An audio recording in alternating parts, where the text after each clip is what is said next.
Yo, what's up? This is OG Tone Loc, and I'm straight cooling out on the Mile High Minute. Peace out. Appreciate you.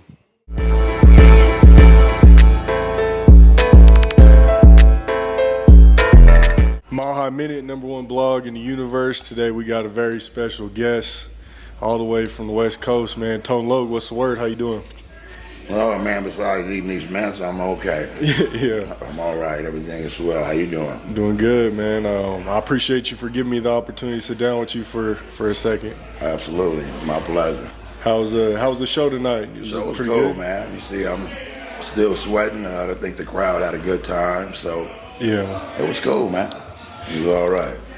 Can you tell us about, your early influences in music and how you got started in the industry?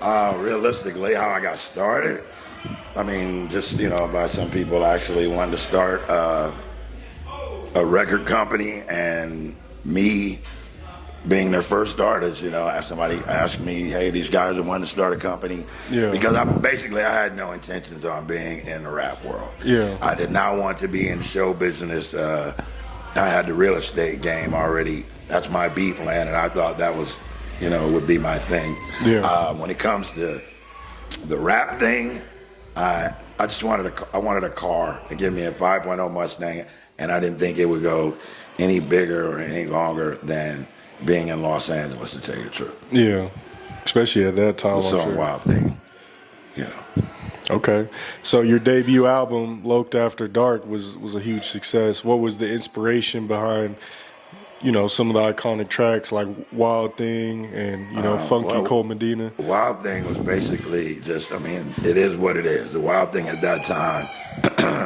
was called, it was a sexual expression. Yeah. It's called The Wild Thing. Basically, that's what it speaks for itself. At that time, I was like probably 19, 20 years old. So, how many things do you rap about when you're excited? And I think that was probably one of the things that came to mind. Okay. At that point in time. How do you think your music has evolved over the years since your breakthrough in the late 80s? Well, the type of song that I had, I think it's pretty much where it is. I don't think it really evolved. Mm-hmm. Considering hip hop is not really into guitars, and it's not really a funky beat. It has its own type of crowd, so it's not the type of song that's really going to evolve. It'll evolve to the people who like it. Yeah. But it's not just going to evolve maybe in the hip hop world, but it has a place in hip hop. Right. And that's not, one of the things a lot of people tend to realize. But then again, there's a ton of people who do realize that. Right. Okay. Apart from music, you've also had a successful acting career. How do you balance between music and acting? Do you have like a preference between? I prefer to be on stage. You do? Okay.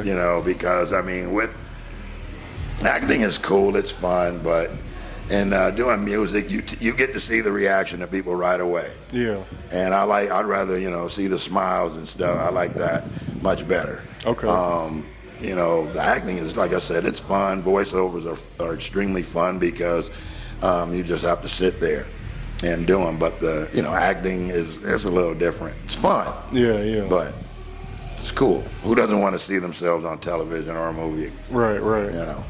Okay. Are there any new projects or collaborations, whether music or acting, that you're working on? Not really. I have a song coming out called Hey, What's Up? Okay. Other than that, I haven't really collaborated in making any future hits. Okay. Like I said, I have some that I do perform. Yeah. That will come. Okay. Come out. So, Hey, What's Up? That's what it's called. Okay. So look forward to that. Looking back on your career, what are some of the highlights or moments that stand out to you the most? The moments, I think right now, realistically, as opposed to in the beginning of my career. Yeah. It's better now, later on in my career, get to enjoy it a little bit more. The hassles of people that you may have had houses with a long time ago, have more respect. Everybody has more respect now. They know he's not out there being a knucklehead or anything like this. They see the great chin. They're like, oh, that guy, you know, he's doing his own thing. He's respectful. He's cool. He's been around too long. Right. You know what I'm saying? So we respect him, and that does come a lot. I do get that a lot, you know, which is, you know, pretty cool regardless of the songs. A lot of, you know, really funky rappers, gangster rappers, all of them. And then where I come from, gangsters, period, in Los Angeles, still respect because they know, you know, that I've been doing this for a long time. So they respect that. Okay, that's real. And the name Loc is actually a gang name, which a lot of people don't realize. Right, Crip. It's a Crip name. So. Denver has a lot of influence from Cali. You know what I'm saying? I don't know if you looked into it, but I'm kind of surprised by the answer because I figured you would say something like one of your hit singles or something, but that's a little deeper than just, you know, music, so I respect that. How do you feel? I know you already talked about the evolution with your own sound, but how do you feel hip-hop has changed since you first started as a whole in general to now? Because, I mean, it's just way different. I think, you know, realistically, I think I can break it down a little bit.